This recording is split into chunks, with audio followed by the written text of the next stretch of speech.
Pemirsa, remaja berkebutuhan khusus berusia 16 tahun yang hilang 3 minggu akhirnya ditemukan.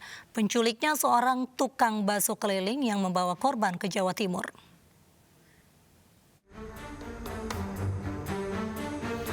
PAW remaja berkebutuhan khusus berusia 16 tahun telah kembali ke rumahnya di Kemayoran, Jakarta Pusat setelah 3 pekan hilang.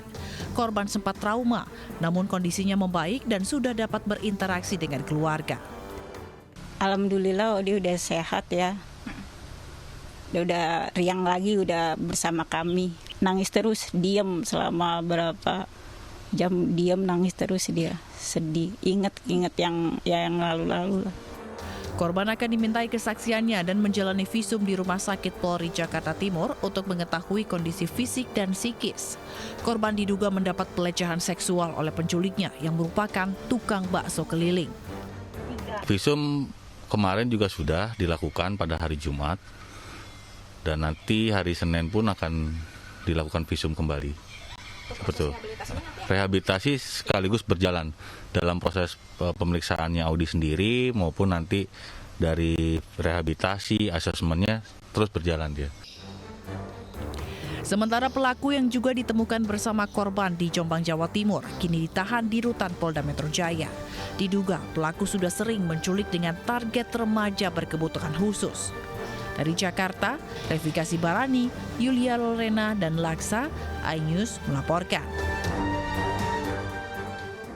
Sebelumnya aksi penculikan juga kerap terjadi di berbagai wilayah. Di Batam, seorang remaja diculik untuk dijadikan pekerja seks komersial. Sementara di Surabaya, Jawa Timur, seorang pria menculik mantan kekasihnya karena sakit hati.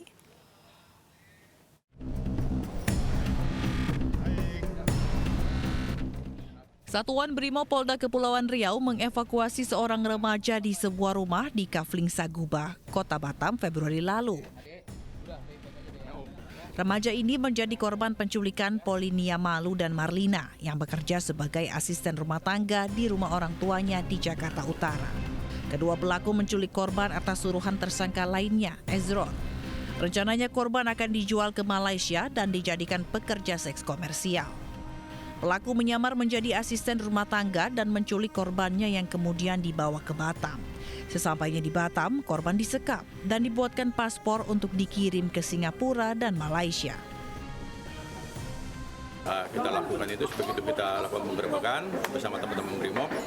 Di situ ada 7 perempuan yang ternyata akan diberangkatkan ke luar negeri, lengkap dengan paspor yang sudah disiapkan oleh si pelaku. Jadi pelaku yang membawa si anak ini kan 2 nih dari Jakarta. Satunya lagi adalah pelaku yang menerima yang sedang mengupayakan untuk memberangkatkan para tenaga kerja secara ilegal ke luar negeri. Ini kaitan dengan penculikan, kaitan dengan pekerja migran, tidak menutup kemungkinan ini akan menjadi pengungkapan. Sementara di Jawa Timur, gara-gara sakit hati karena batal menikah, Ibrahim, warga Gulug-Gulug Kabupaten Sumeneb, Madura, tega menculik mantan kekasihnya yang merupakan warga Gresik. Peristiwa ini dilakukan Ibrahim di kawasan Geraha Family, Surabaya, Jawa Timur pada 4 Agustus lalu. Dengan dalih menawarkan untuk mengantar korban pulang, pelaku yang mengajak 3 temannya justru mengambil semua barang-barang korban saat di dalam mobil. Para penculik kemudian menyekap korban di rumah salah seorang pelaku. Selama 6 hari penyekapan, korban mengaku dicabuli Ibrahim yang merupakan mantan pacarnya. Kini Ibrahim harus mengubur mimpinya untuk menikahi korban dan terancam hukuman hingga 12 tahun penjara. Tim Liputan iNews melaporkan.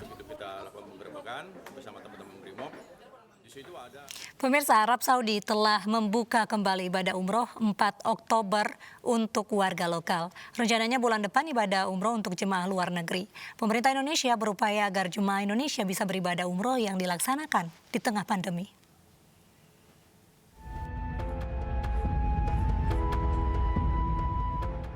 Pemerintah Arab Saudi membuka kembali pelaksanaan ibadah umroh 4 Oktober 2020, khusus warga lokal dan dibatasi hanya 6.000 orang. Kapasitas jemaah umroh harian akan ditingkatkan menjadi 75%.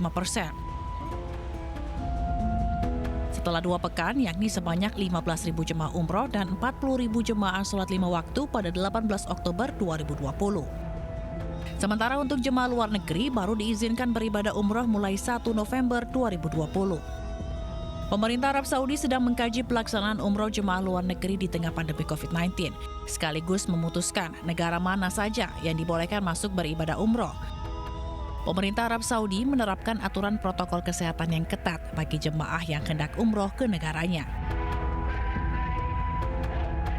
Sedangkan untuk Indonesia, Kementerian Agama sedang berusaha agar jemaah Indonesia dapat kembali beribadah umroh ke Tanah Suci.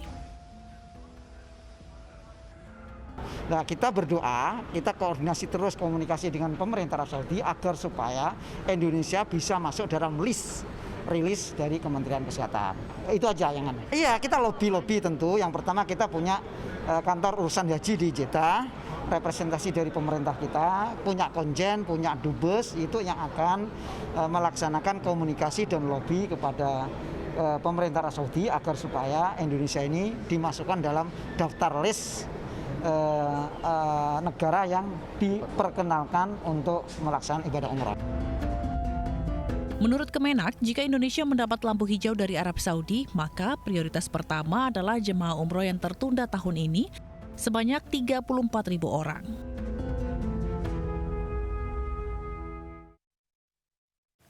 Dan pemirsa, untuk mengulas peluang jemaah Indonesia kembali menjalankan ibadah umroh, kami hadirkan cuplikan dialog dengan Kasubdit Bina Penyelenggara Perjalanan Ibadah Umroh Kementerian Agama Ali Zaki dan juga Ketua Umum Asosiasi Muslim Penyelenggara Haji dan Umroh Firman M. Nur dalam program iNews sore hari ini. Koordinasi dengan lembaga instansi terkait dengan persiapan ketika nanti umroh mulai dibuka di kita. Dari Arab Saudi semuanya masih menunggu, dari semua negara juga menunggu bagaimana keputusan nanti 1 November oleh Arab Saudi, mana-mana yang akan diberikan pintu masuk pertama dengan cara bertahap.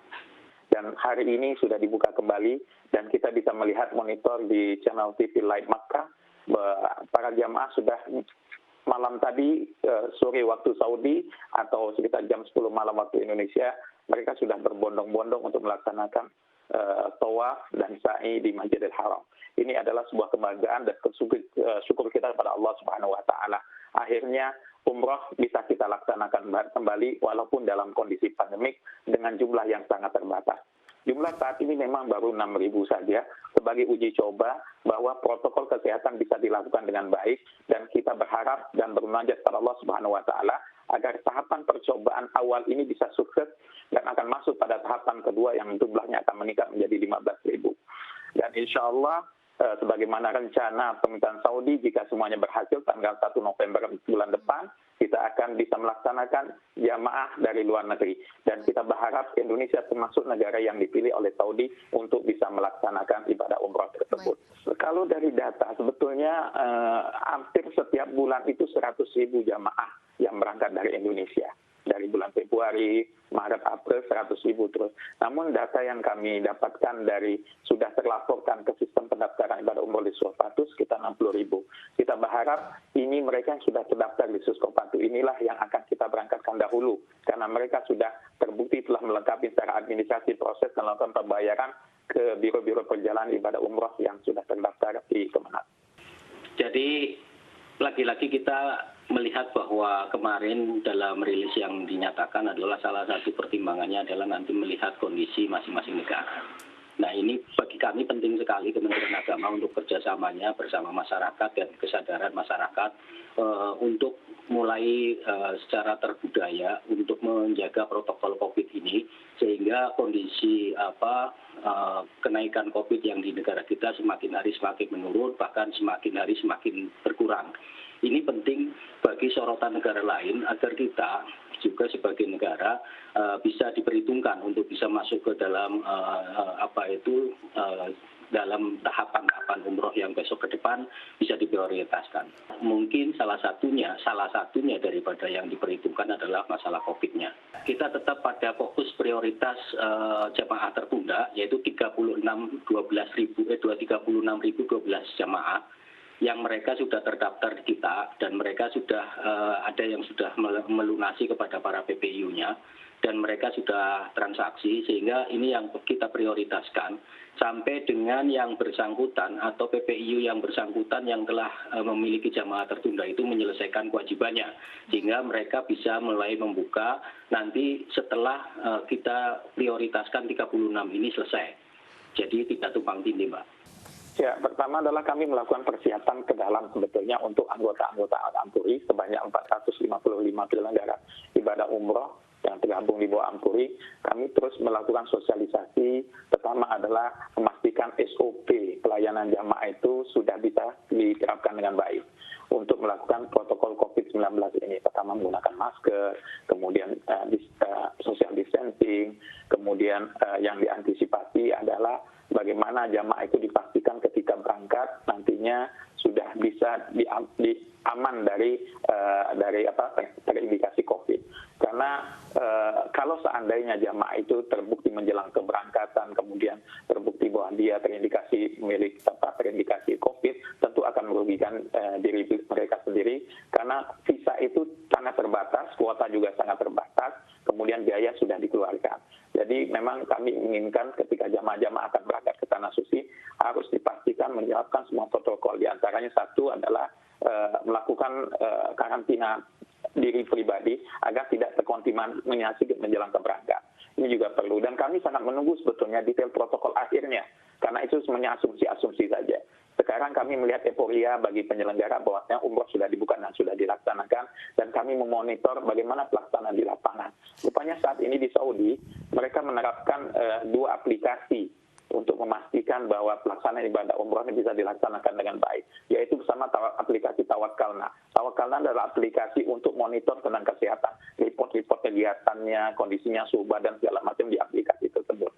Kemudian mereka masuk kepada aplikasi kedua, Etamarna. Di aplikasi ini mereka akan mendapatkan jadwal kapan mereka bisa melaksanakan ibadah umroh masuk ke dalam Masjidil Haram.